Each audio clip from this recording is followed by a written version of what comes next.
Ladies and gentlemen, welcome back to another episode of Business Every Day. We are going to be doing a gift project today. I was talking with a friend of mine and we came up with this idea, and he's going to be working on it in his shop and I'm going to be doing something similar in my shop using different tools and different methods, and then maybe we can compare them afterwards and see how they turn out. But it's going to be cutting out the state of Tennessee in a piece of old barnwood and then inscribing some words and lettering into it as a gift. So I am intrigued on what kind of detail we can get out of this. I just got some new bits. They're 1.25" bits so that I can actually do thicker material. So we're going to get right on in and see how this thing turns out. Here is the old bit that I was using for some of my upcuts, and then here's just a longer one. So this is the one that I got from Easel, which is 3/4 or 7/8 of an inch long. This one has just a little bit more length, so I can actually do a full 1 inch depth material, and I'm really excited about that because the piece of stock that I have is 1 inch. So here is the piece in all of its glory. I have decided not to face it first, and that may be the worst decision ever, but it's really warped and wonky, and I wanted to try to cut it out before I even spent extra time on it to see if this is going to be a viable option. Yeah, so let's get this thing clamped down, and I'll show you the design that I will be working with in Easel. Here is the design that I'm going with. I'm going to be cutting out the state of Tennessee, and then using a V-bit to cut out the home. And I haven't decided if I'm going to add extra detail to that, but this should be a fairly fast cut, and I don't know, no problems, right? We never have problems on this channel.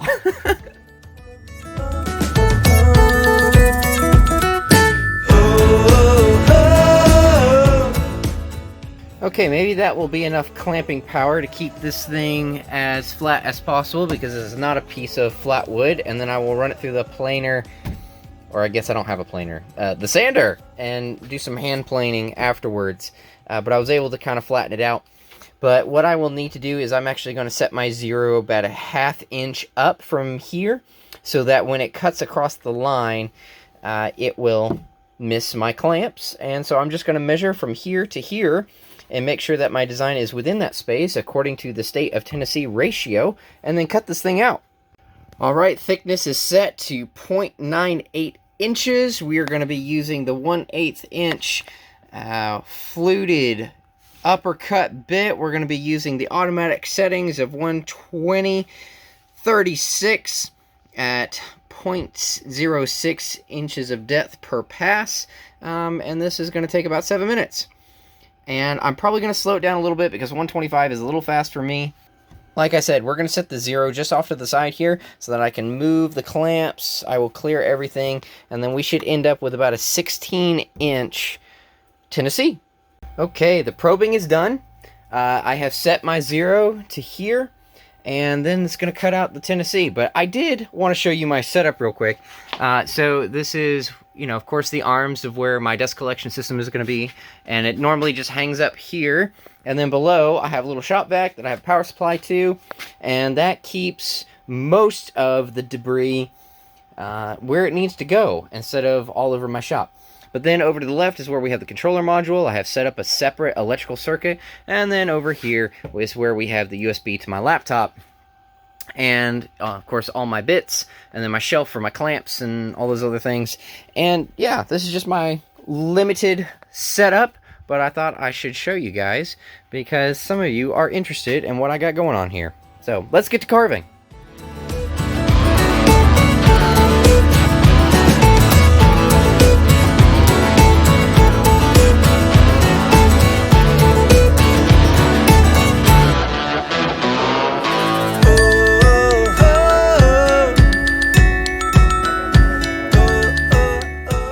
That looks kind of cool. Yeah. Definitely the wood was warping a little bit, but there you go, Tennessee. As you can see, yeah, a little bit warped there. But I think once I trim down the surface a little bit, it's going to be really good. But the next step for me is going to be engraving. Now, usually I do engraving first, because then it's locked into place. But I wanted to try not doing that. and then just using the mold here as its support. And then I'm going to put a few shims in here and here, and then I'm going to set it to a center 0 axis, and then cut in my language, words, things there. And we're going to see if that works any better, because I might be changing my process in the future. Alright, well, we got this thing probed again, unlike last time, so hopefully it'll go much better.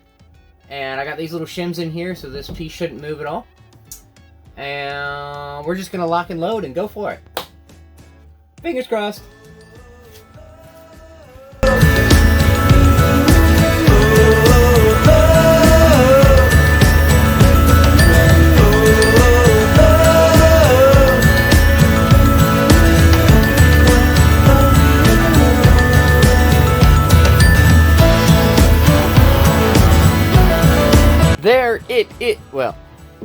There it is.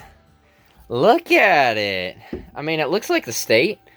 I'm pretty excited on how this thing's actually turned out. I kind of wish I moved it over just a few millimeters, but I was a little concerned about the H and how that was actually going to turn out. But I'm glad the E didn't go over the sides, and we have something to work with. The question is now, do I leave it natural? Do I sand it down? Do I add color to the letters? I'm thinking about doing the letters in white. I don't know. I'm going to have to think about this for a moment. What do I want it to look like? We'll find out.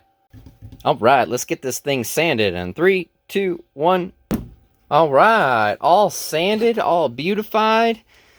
And I have made an executive decision. We're going to paint the thing. Here's my thought. I'm going to mask off some of this, and then I'm going to paint into the grooves a few coats of white to really emphasize the home, and then we will sand it and then seal it. That is the plan that we are going with. As a side note, engraving after you cut it, really dumb idea. It was really hard to make sure that the piece was secure after it was already cut out for the engraving part. So yeah, don't do that. Ever. Just don't. So, let's get to painting.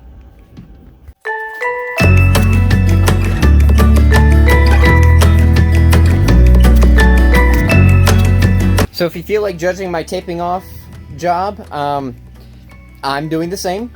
But, you know, I'm not here to get any awards for taping off my items. I am here just to paint the darn thing. So, let's get to painting.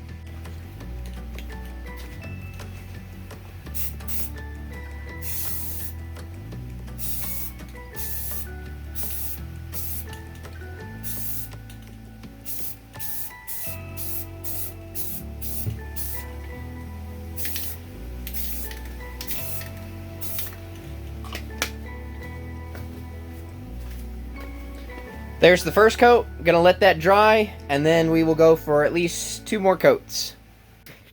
I am pretty stoked how it turned out. So that is the white paint, and I'm going to let it cure overnight, and then we're gonna get to sanding this thing, and hopefully what we end up with is a nice piece of wood with some amazing white letters, and then we're going to seal this whole thing, put some hangers on it, and away we will go.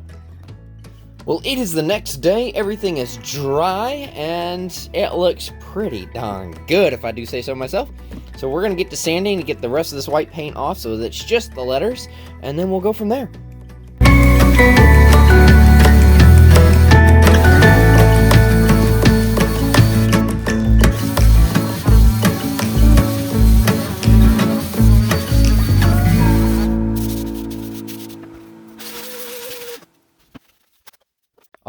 Alrighty, what do you think? I am really satisfied with how that thing turned out. You can see the white. That looks pretty darn good. Maybe just a few little touch-ups left, and then we're going to clear coat this thing.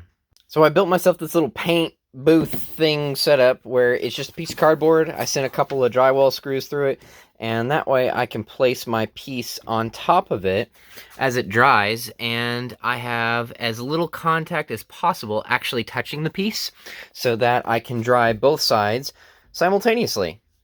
So today we're going to use Minwax water-based polyacrylic finish. I was kind of looking for that semi-gloss, almost satin finish for this piece. I think this is really going to bring out the natural grains in this piece of wood without muting the white. That's kind of what I was going for. So I'm going to just rub this in so it's a super light coat, and hopefully that turns out okay.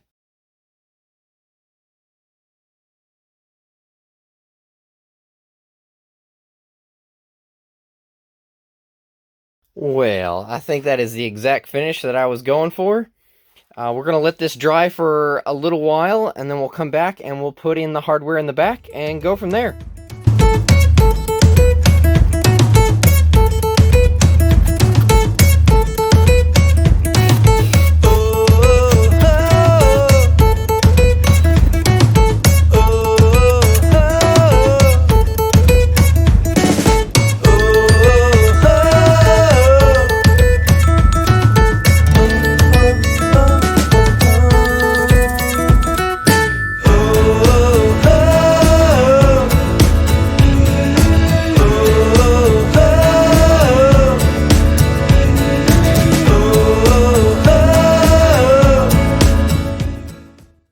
Well, there you have it.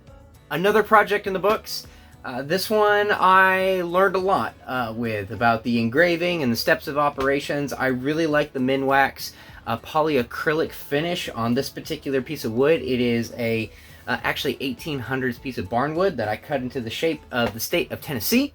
This one will be presented as a gift, and I might start trying to cut out more states and see if I can actually get them to fit together, because that would be kind of cool if maybe as a visiting piece, kind of like they do the scratch-off maps or something like that. Maybe this could be something that I end up adding to my product list as something that I could do home. Let me know in the comments what you guys think about, should I have left it blank, put in different words.